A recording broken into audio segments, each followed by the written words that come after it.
Se habla mucho del batallón Azov, por ejemplo, pero en realidad a mí me parece que cuando se habla del batallón Azov, por un lado, pareciera que solo es un batallón, y en realidad el batallón Azov no es un batallón, es un regimiento, y además hay obviamente extremistas infiltrados en muchos más regimientos del ejército ucraniano.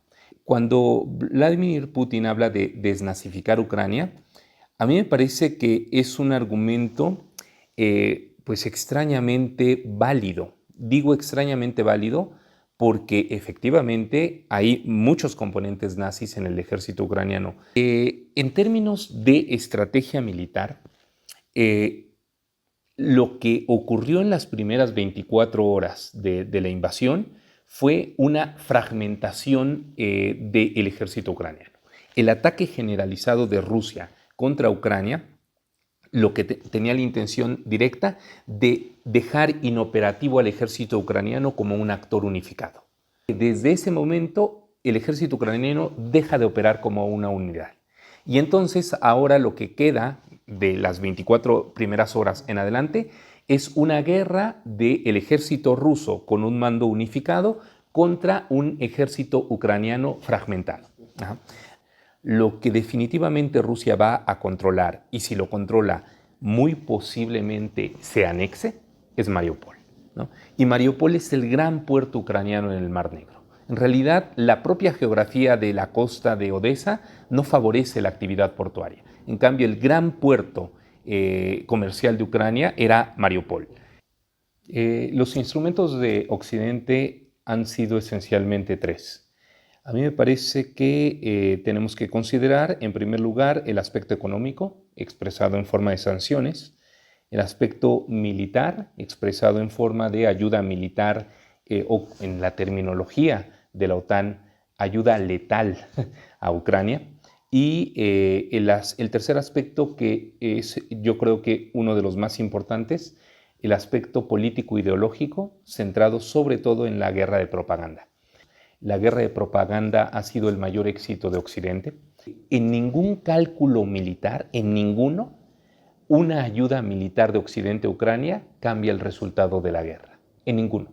Es imposible que esta ayuda militar cambie el resultado de la guerra. ¿Qué si logra? Prolongarla. Y al prolongarla, lo que se logra es que muera más gente. ¿Qué efectos sí han tenido las sanciones? El efecto boomerang contra quien sanciona, y ni siquiera contra quien sanciona, porque quien sanciona con más entusiasmo es Estados Unidos, y quien está sufriendo la mayor parte del efecto boomerang de las sanciones es Europa. Lo que Estados Unidos siempre quiso fue romper los vínculos entre Europa y Rusia, y lo ha logrado. Ha tenido éxito. Eso es lo que verdaderamente quería Estados Unidos. Entonces es importante, ¿no? O sea, hay una reivindicación popular legítima en estas rebeliones del 2014, finales de 2013, principios de 2014, pero que son rebasadas por estos grupos, y me parece también el vínculo, ¿no? También con Occidente, ¿no? El papel que juega, por ejemplo, Estados Unidos, el papel que juegan como estos sectores, ¿no? Porque incluso hay pues eventos en donde están algunos embajadores, algunos personajes del gobierno de Estados Unidos ahí también, ¿no? En algunos pasajes de estas rebeliones del Maidán, y bueno, llega a concretarse bajo la imposición de ciertos gobiernos, el primero Poroshenko, después Zelensky, y como bien comentas, si bien no son personajes de ultraderecha, pero la misma dinámica los lleva a estar vinculados más con esos sectores, ¿no? Y el papel de Occidente, pues es muy importante, ¿no? El papel que va jugando en un primer momento como catalizadores de este descontento, y además como tratar de lograr algunos objetivos pues, que le benefician obviamente a Occidente en su lucha contra Rusia. Esto me parece muy interesante lo que comentas, ¿no? Estos elementos históricos para entenderlos. Y entonces sí hay sectores que simpatizan con el nazismo, estos ultranacionalistas, dentro de la propia estructura, ¿no? Del ejército ucraniano, Del sí. ejército ucraniano. Se habla mucho del batallón Azov, por ejemplo, pero en realidad a mí me parece que cuando se habla del batallón Azov, por un lado, pareciera que solo es un batallón, Y en realidad el batallón Azov no es un batallón, es un regimiento y además hay obviamente extremistas infiltrados en muchos más regimientos del ejército ucraniano. Entonces sí es una situación bastante compleja. Cuando Vladimir Putin habla de desnazificar Ucrania, a mí me parece que es un argumento pues extrañamente válido. Digo extrañamente válido porque efectivamente hay muchos componentes nazis en el ejército ucraniano, pero digo extrañamente porque Vladimir Putin es un personaje de derecha que también ha tenido mucha tolerancia para la extrema derecha rusa y también dentro de Rusia hay muchos grupos simpatizantes del nazismo. Es decir, que si nosotros queremos caer en una lógica de los ucranianos nazis malos versus los rusos Liberadores, no sé. liberadores, Rusia no tiene ya nada que ver con estas lógicas de izquierda de la era soviética. No, dentro de Rusia hay muchos grupos de mercenarios de extrema derecha que no permitirían hacer una valoración en términos morales del enfrentamiento. Esto es una lucha de poder. Perfecto. Entonces, en esta dinámica, con estos elementos que acabas de mencionar, bueno, ya entendemos, ¿no? El 2022, la invasión rusa. Y bueno, y además con los elementos concretos, sobre todo el aspecto de Crimea, ¿no? Que primero se independiza y después se anexa a Rusia. Bueno, el gobierno de Ucrania no lo reconoce, Rusia pues evidentemente lo acepta, y también en esta región que se le llama del Donbass, ¿no? Donde está fundamentalmente Donetsk y Lugansk, también llevan a cabo referéndums en el mismo conflicto del 2014, y empieza una lucha, ¿no? Un ataque sistemático de estos 8 años, que es lo que se mantiene como la explicación última para entender la invasión de Rusia a Ucrania, sí, con este elemento de desmilitarizar, desnazificar al país, pero también con proteger, ¿no? Esta zona del Donbass que simpatiza con Rusia. Entramos a este momento, viene el 24 de febrero la invasión. ¿Cómo ha sido ese avance? ¿Cómo lo percibes? ¿Hacia dónde han ido los ataques? ¿Qué frentes si los podemos llamar de una forma, qué frentes se han establecido? ¿Cómo ha sido como la táctica, al menos en el avance militar de Rusia? Mira, aquí hay una diversidad de opiniones. Mis conocimientos militares son muy limitados, así que diré lo que he podido entender de las referencias contrastadas que hay.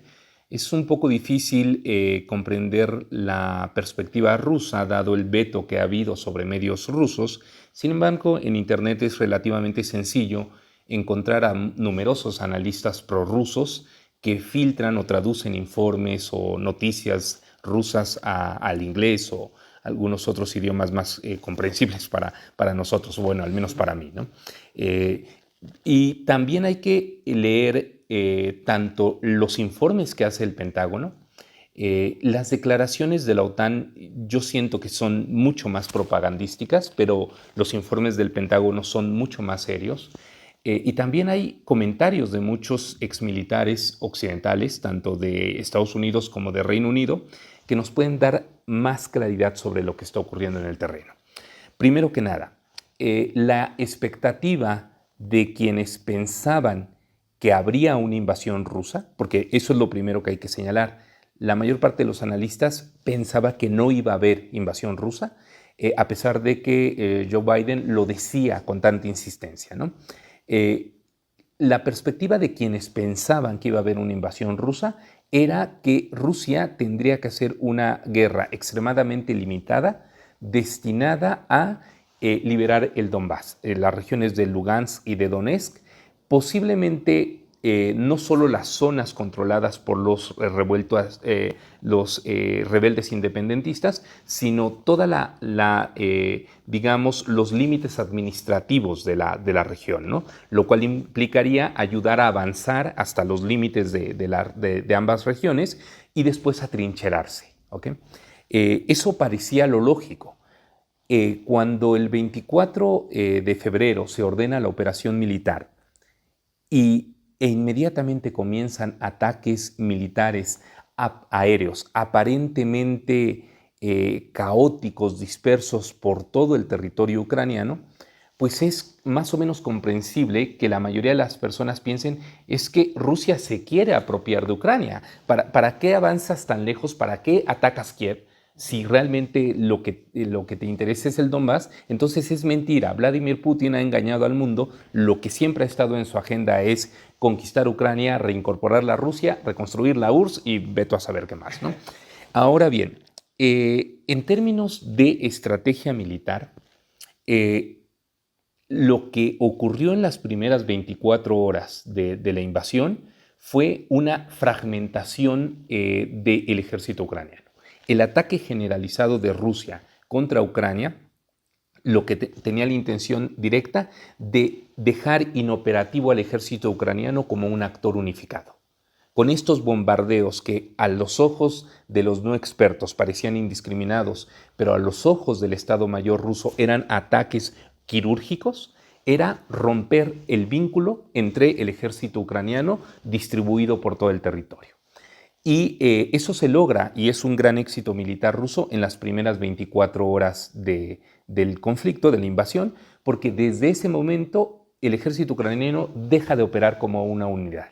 Y entonces ahora lo que queda de las 24 primeras horas en adelante es una guerra del ejército ruso con un mando unificado contra un ejército ucraniano fragmentado. Ajá. Ahora bien, lo que ocurre en las siguientes semanas es un avance en los primeros días aparentemente lento y posteriormente se va alentando hasta que llega el momento en que las tropas rusas se van acercando a Kiev y de repente se detienen antes de entrar a la ciudad. Al parecer se estancan y en los días recientes han empezado a retirarse. Incluso todo el escándalo sobre los crímenes rusos en la ciudad de Bucha se revelan justo cuando empieza a retirarse el ejército ruso. ¿Cuál es la lógica militar de esto? La interpretación de los medios en Occidente es un fracaso militar. El ejército ruso no tuvo la capacidad de tomar Kiev. Creo que puede haber una lectura distinta que no necesariamente es rusa, sino incluso de varios analistas en Occidente. En realidad lo que logra Rusia acercándose hacia Kiev, lanzando una aparente amenaza inminente contra Kiev, es detener al ejército ucraniano dentro de Kiev para la defensa de la ciudad ante una potencial invasión, lo cual impide crear un ejército que conecte el ejército ucraniano concentrado en Kiev contra el ejército ucraniano concentrado en el Donbass en una guerra abierta con los rebeldes. Esto le permite a Rusia romper las líneas de abastecimiento de Kiev hacia el Donbass y eso es lo que permite en este momento tener al ejército ucraniano, que además es un ejército muy duro, es un ejército de verdad que ha estado demostrando un nivel de lucha casi épico, ¿no? ¿Por qué? Yo creo que hay muchas razones, pero una de ellas sí es ideológica. Porque en Donbass, desde el inicio del conflicto en 2014, estaban combatiendo los sectores más radicalizados del ejército ucraniano, es decir, aquellos que están infiltrados por los grupos neonazis. Son muy aguerridos. Y a Rusia le va a tomar muchísimas semanas aniquilar al ejército ucraniano, que ahora está embolsado, ya ni siquiera en un solo bloque, está partido en 2 bloques dentro del Donbass. Creo que ese es el escenario de guerra más importante de las próximas semanas.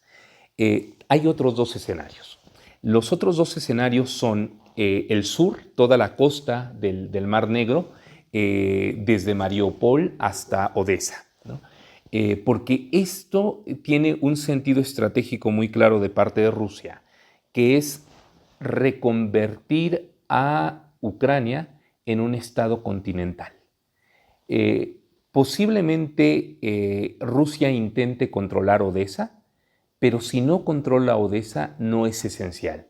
Lo que definitivamente Rusia va a controlar, y si lo controla muy posiblemente se anexe, es Mariupol, ¿no? Y Mariupol es el gran puerto ucraniano en el Mar Negro. En realidad, la propia geografía de la costa de Odessa no favorece la actividad portuaria. En cambio, el gran puerto comercial de Ucrania era Mariupol. Y entonces Ucrania va a quedar básicamente con una salida muy limitada hacia el Mar Negro, y en realidad, si Odessa no termina en manos rusas, estará rodeada por las tropas rusas que controlarán más allá de Mariupol la costa y por, finalmente, Moldavia, que en la región de Transnistria, en la frontera con Ucrania, pero controlada militarmente por Rusia, pues terminará siendo un cascanueces contra Odessa, ¿no? Entonces, realmente ya a estas alturas resulta irrelevante si Ucrania termina controlando Odessa o si Odessa queda en manos rusas, porque en el futuro de Ucrania, una Ucrania debilitada, destruida, subordinada muy posiblemente políticamente a Rusia, seguramente Rusia buscará instalar un régimen títere en Ucrania. Cuando Ucrania quiera comerciar, dependerá de Rusia para sacar todos sus productos exportables por vía marítima a través de Mariupol, que ya estará controlada por Rusia, ¿no? Y esto termina de asentar el dominio pleno de Rusia sobre Crimea. El tercer escenario de guerra fue la invasión desde el norte, desde Bielorrusia hacia Kiev, pero había una discusión importante sobre el terrible error estratégico que estaría cometiendo Rusia al intentar tomar la capital ucraniana, porque evidentemente iba a quedar entrampada en una guerra de guerrillas.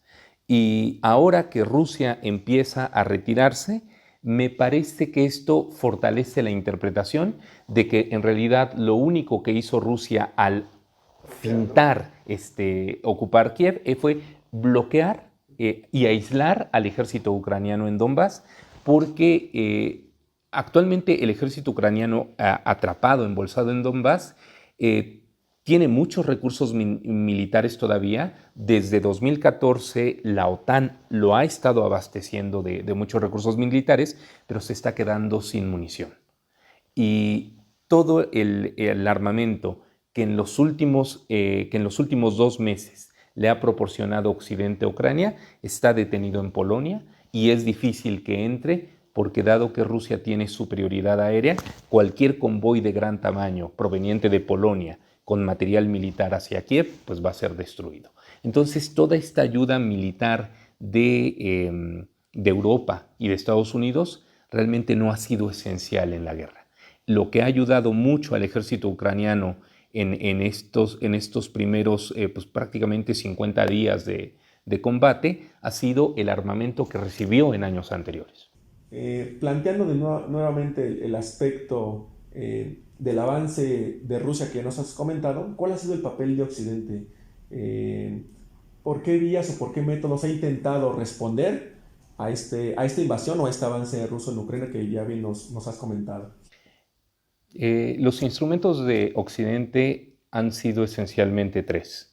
A mí me parece que tenemos que considerar, en primer lugar, el aspecto económico, expresado en forma de sanciones, el aspecto militar, expresado en forma de ayuda militar o en la terminología de la OTAN, ayuda letal a Ucrania, y el tercer aspecto, que es yo creo que uno de los más importantes, el aspecto político-ideológico, centrado sobre todo en la guerra de propaganda. Esos 3 instrumentos han tenido, me parece, un desempeño bastante desigual. Yo diría que en términos político-ideológicos, la guerra de propaganda ha sido el mayor éxito de Occidente. Aquí tenemos que hablar de una guerra de propaganda porque todo bando en una guerra recurre a la propaganda. La propaganda es una dimensión esencial de toda guerra. Hay propaganda rusa, hay propaganda china, hay propaganda de Occidente, hay propaganda ucraniana, por supuesto. Esto es absolutamente innegable. ¿Por qué pienso que el mayor éxito de Occidente ha estado en la propaganda? Porque finalmente la percepción mundial hacia Rusia está completamente arruinada, ¿no? A mí me parece que la desconfianza del mundo hacia Vladimir Putin, con justificada razón, ha quedado demolida. Lamentablemente, me parece que para efectos de quien tenga alguna idea de un mundo futuro pacífico y armonioso, a Vladimir Putin le importa un comino que piense el mundo de él. ¿no? Él tiene su propio proyecto, lo seguirá llevando adelante y si termina siendo convertido como parte de este momento histórico como un nuevo Hitler, como un carnicero o cualquier adjetivo que se le quiera dar desde los medios de Occidente, no creo francamente que le preocupe ni que vaya a cambiar en lo más mínimo la estrategia que está desarrollando. Sin embargo, hay que señalar un efecto indirecto del papel de la propaganda occidental en el desarrollo del conflicto. A mí me parece que la propaganda occidental ha sido un espaldarazo, una forma de apoyar brutalmente efectiva al ejército ucraniano. Si no hubiera esta guerra de propaganda y un respaldo global de los medios de Occidente, de los discursos prácticamente diarios de los líderes de Occidente hacia Ucrania, yo creo que el ejército ucraniano se hubiera desinflado muy rápidamente. Entonces creo que este nivel ideológico está desempeñando un papel importante en la evolución del conflicto. El otro nivel... A lo mejor antes de que pasaras al otro nivel, importante la cobertura mediática hacia Zelensky, ¿no? O sea, ha estado en el Parlamento Europeo, en el Parlamento Británico, en el Parlamento de Estados Unidos, se propuso, ¿no?, que le dieran el Premio Nobel de la Paz, estuvo en los Grammys, digamos, esta cobertura, ¿no?, como reivindicándolo como un héroe nacional que está luchando por la liberación de un pueblo, genera, ¿no? O sea, cala como a los grandes sectores masivos, ¿no?, mundiales. El aspecto de las sanciones de medios de comunicación, ¿no?, la censura a varios medios, Sputnik, RT, expulsión, ¿no?, de varios atletas rusos, el aspecto cultural, la censura, o sea, como que todo eso juega y colocan la balanza pues clarísimo, ¿no? Entonces ese elemento me parece también importante, ¿no? Sí, claro que sí. De hecho, a mí me parece que Zelensky, independientemente de la opinión personal que yo pueda tener sobre él, que además es irrelevante, en mi opinión quiero decir, Zelensky ha estado jugando un papel fundamental. Y si Zelensky pasa a la historia como héroe de Ucrania, a mí me parece incluso merecido. Y no estoy cayendo en la propaganda barata de los medios occidentales, lo estoy diciendo muy en serio. Si nosotros pensamos que los héroes nacionales son éticamente correctos, pues, estamos siendo ingenuos. Zelensky está jugando su papel y desde el punto de vista del pueblo ucraniano, eso es lo que esperaban de su líder. Así que si Zelensky pasa a la historia como héroe para el pueblo ucraniano, me parecería la cosa más natural. Y que se olvide que estuvo en los Panama Papers y que se olvide que le dio medallas a mercenarios nazis. Así ocurre siempre en la historia. Así que creo que no hay tampoco que sobreestimar esta situación porque toda la historia de los conflictos es una historia de guerras de propaganda, de creación de héroes, de enaltecimiento de ciertos personajes. Muy bien. Y ahora sí lo que nos ibas a comentar, los otros dos. Sí, los otros dos instrumentos. El otro instrumento que ha sido, digamos, voy a empezar con el de la dimensión militar, porque me parece que la respuesta es mucho más corta. En términos militares, la ayuda de los últimos meses es prácticamente irrelevante. Es prácticamente irrelevante, ¿por qué? Porque la mayor parte de la ayuda militar está estacionada en Polonia, como lo señalaba en la intervención anterior, dado que el dominio aéreo ruso no permite la entrada de grandes volúmenes de ayuda militar a territorio ucraniano y aun cuando puede estar llegando hacia Kiev, está, creo, en este momento claro que Kiev no va a ser un escenario de guerra.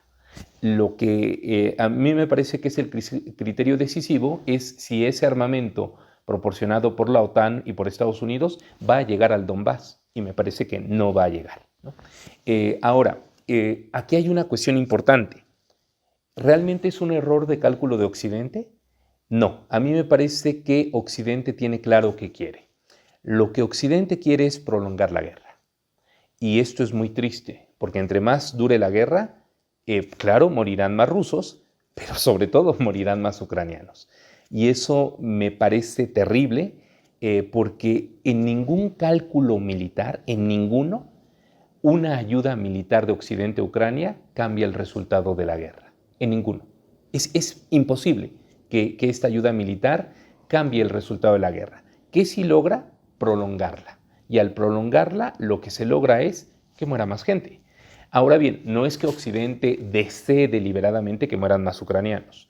Lo que Occidente verdaderamente desea es que sea una guerra militarmente costosa para Rusia. Y preferentemente que Rusia cayera en la trampa de intentar tomar Kiev y que ahí pudiera darle un Vietnam, un Afganistán, etc. ¿no? Creo que ese escenario está empezando a descartarse, pero aún así creo que nos esperan semanas trágicas, terribles en el Donbass. Yo pienso que el equilibrio de fuerzas indica claramente que Rusia terminará dominando militarmente el Donbass y lo más probable es que lo incorpore a la soberanía rusa, pero le va a costar muy, muy caro. La guerra que van a dar los ucranianos en el Donbass va a ser, me atrevo a utilizar el adjetivo, heroica, y va a ser brutal, ¿no? Y yo creo que Occidente va a estar muy contento con esa situación. Entre más sangre Rusia, pues para Occidente mejor, ¿no? Es un costo político más grande para Vladimir Putin, para los líderes rusos dentro de Rusia. Ahora bien, un último aspecto que creo que es importante señalar para las personas que simpatizan con la idea de ayudar militarmente a Ucrania. En el momento de la invasión, el gobierno ucraniano decretó el servicio militar obligatorio para los hombres adultos. Esa es la razón por la cual eran detenidos en la frontera y regresados, y solamente eran niños, ancianos y mujeres quienes podían salir del país. Y estos ucranianos civiles, ciudadanos, que el único requisito que cumplen es que son hombres y que son adultos, no tienen formación militar. Prácticamente son carne de cañón. Afortunadamente, al parecer no va a haber un conflicto brutal en Kiev. Ha habido un bombardeo terrible, pero no va a haber una guerra abierta en Kiev como hubiera ocurrido si Rusia intentara entrar en Kiev. Y esto reducirá el número de bajas. Pero pensemos que romantizar la heroicidad del pueblo ucraniano significa, pues a mí me parece la postura más antihumanista, más inhumana que pueda concebirse. Sí, que defiendan a su patria. Nosotros lo haríamos sin entrenamiento militar, sabiendo que no va a alterar el resultado del conflicto. Posiblemente habrá quien con orgullo diga que lo haría. A mí me parece que la mayor parte de los ucranianos no estarán demasiado contentos con esta situación que no deseaban de ninguna manera. Tercer instrumento, las sanciones económicas. Las sanciones económicas son una dimensión que a mí me parece más cercana a la ciencia ficción que a la estrategia. Las sanciones económicas funcionan únicamente en un caso de una diferencia de poder brutal entre quien sanciona y quien es sancionado.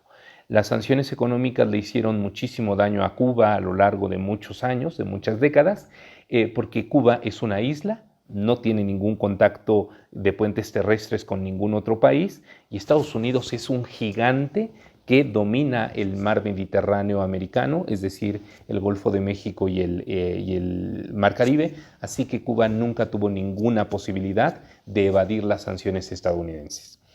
Pero cuando hablamos de un país ya bastante más grande, la historia de las sanciones en realidad pues no da resultados, ¿no? Un país ya más grande como Irán ha sobrevivido a décadas enteras de sanciones. Por supuesto, se ha visto entorpecido su desarrollo tecnológico, su desarrollo económico, pero Irán no ha cambiado y el régimen no cambia, no hay un cambio de poder, ni tampoco hay un quiebre económico, un colapso económico que lleve a otro resultado.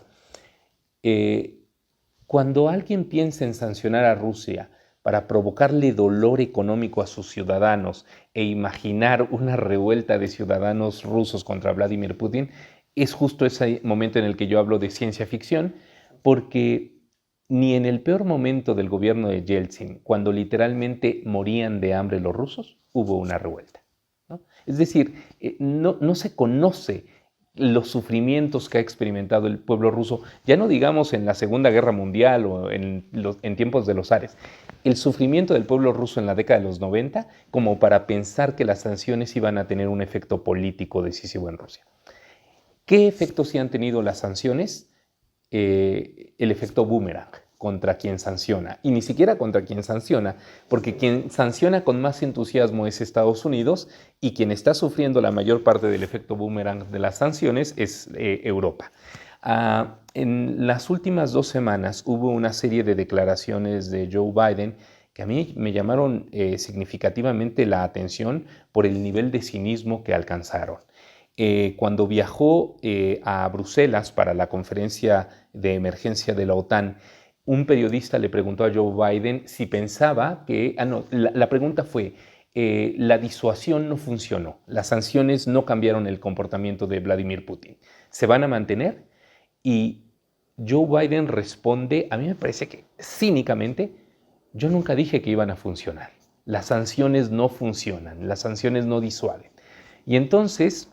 Después el periodista le vuelve a preguntar, ¿pero entonces va a cambiar de estrategia? No, no, vamos a mantener las sanciones. Y le dice el periodista, pero acaba de decir que no funcionan. Y Joe Biden, no me quieras poner una trampa, ¿eh? Es completamente absurdo. Y entonces uno trata de entender qué sentido estratégico tienen las sanciones. Y a mí me parece que sí tienen un sentido estratégico muy importante. Estados Unidos ya comprendió que no hay vuelta atrás en la relación con Rusia y este es el gran éxito, es el gran triunfo de Estados Unidos. En términos de geoestrategia, lo que Estados Unidos siempre quiso fue romper los vínculos entre Europa y Rusia y lo ha logrado. Ha tenido éxito. Eso es lo que verdaderamente quería Estados Unidos y a mí me parece que los estadounidenses tienen muchísima claridad estratégica en lo que querían, lo que pensaban que iba a ocurrir y en conseguir lo que finalmente ocurrió. Ahora Europa será más dependiente de Estados Unidos en abastecimiento de gas, en abastecimiento de alimentos, en abastecimiento de algunos minerales estratégicos, no todos, porque muchos son irreemplazables de parte de Rusia.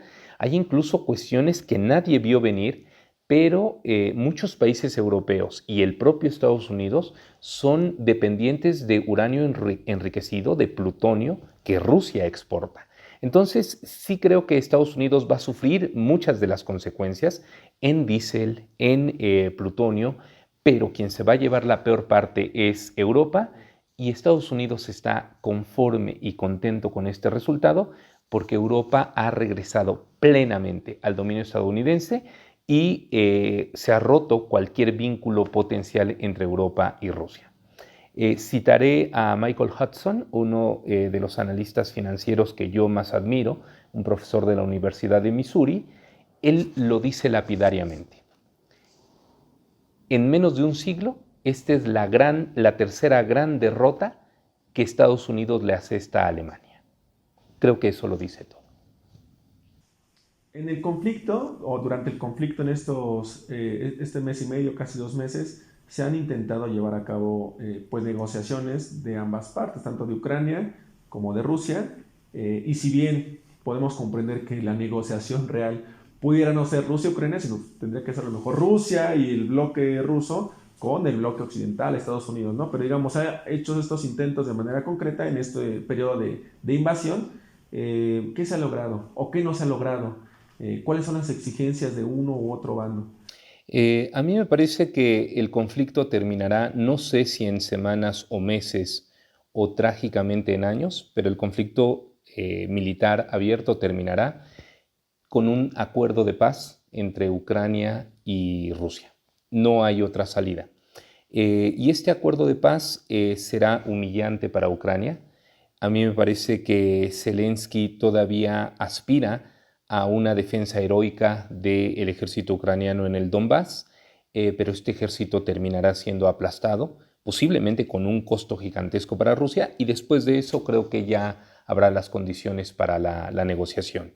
Yo me imagino una negociación humillante para Ucrania, en donde el resultado principal sea que Ucrania renuncia a cualquier pretensión de incorporación a una alianza militar, la OTAN o cualquier otra, y Ucrania acepta incluso constitucionalmente su condición de Estado neutral, ¿no? Es decir, de un Estado tapón, de un buffer state, que servirá en el futuro para que cualquier agresión proveniente de Occidente le sirva como defensa a Rusia.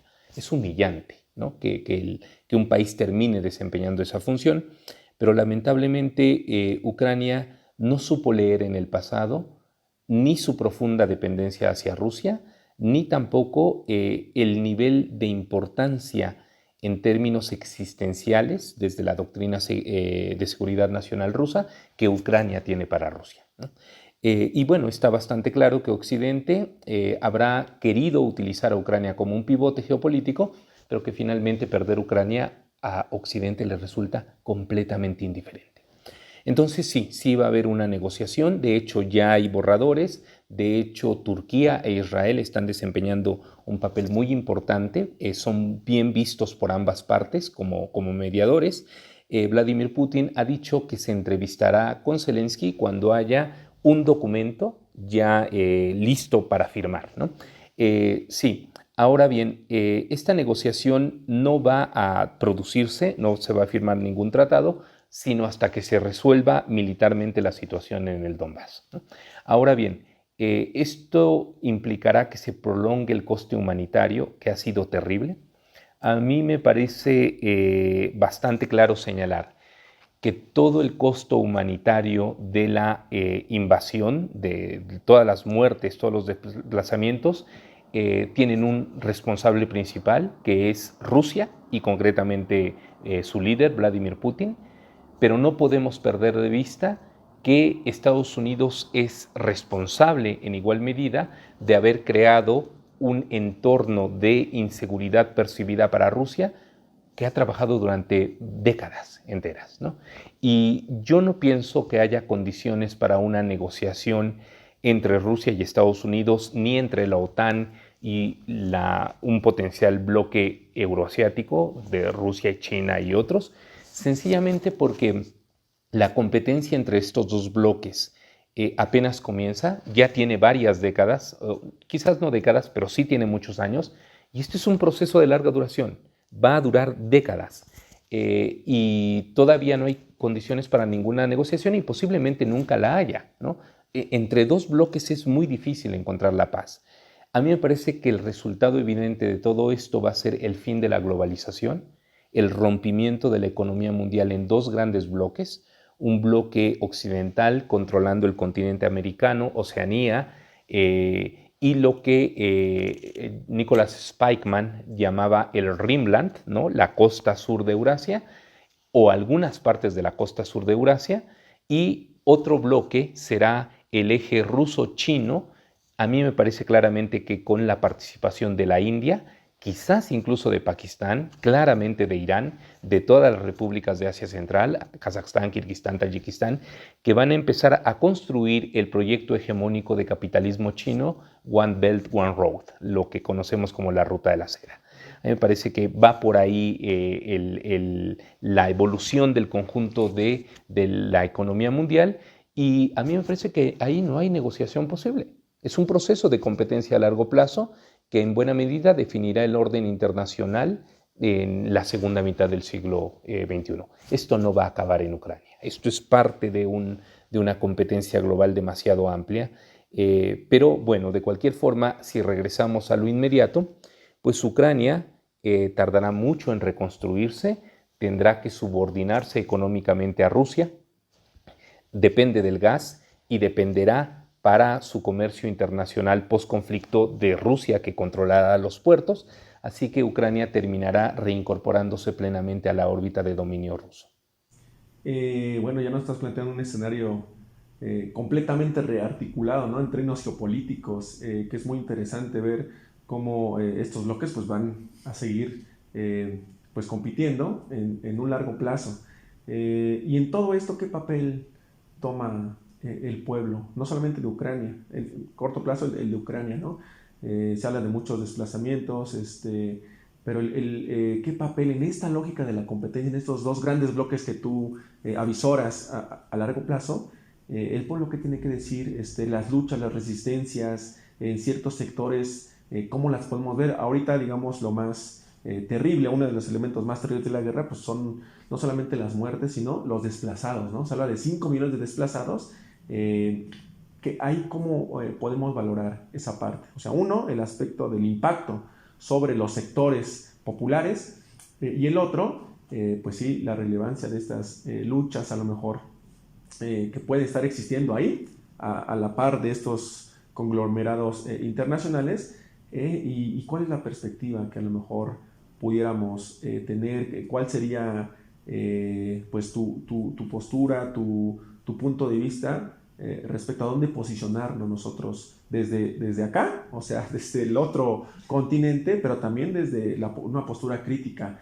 que busque aportar, que busque profundizar, cuestionar, transformarse desde donde sea posible. ¿Qué piensas de eso? Eh, yo tengo realmente una posición demasiado realista, demasiado dura y poco esperanzadora en este momento de la historia. Seguramente en los próximos años, en las próximas décadas, puedan cambiar las tendencias, pero en este momento creo que es un mal momento para los pueblos en general. ¿Por qué? Porque estamos en un reacomodo de poder global que obligará a la mayoría de los estados del mundo a terminar por alinearse con uno u otro bloque. Es algo así como una nueva guerra fría.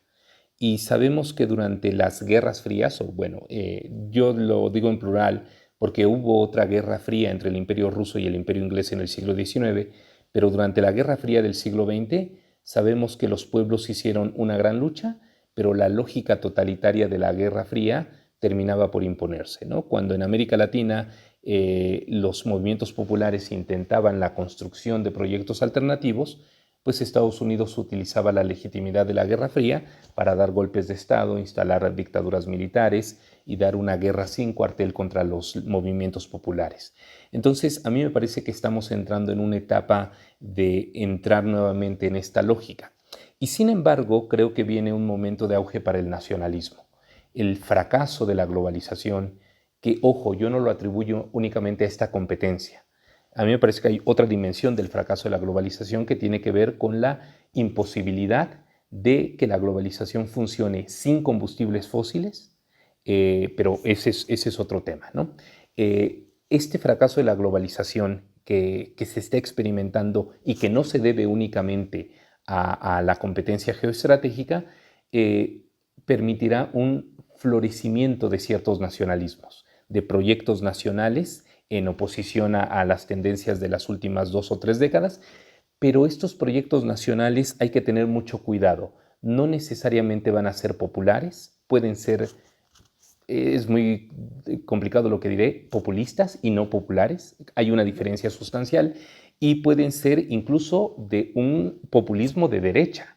¿Ah? Entonces creo que son momentos complicados. Los pueblos tendrán que resistir. Cuando vienen estos reacomodos de poder global son momentos de mucho sufrimiento y lo que está sufriendo ahora el pueblo de Ucrania me parece que es una manifestación clara de lo que puede pasarle a los pueblos cuando sus estados son contemplados por las grandes potencias como meros peones en un tablero de ajedrez.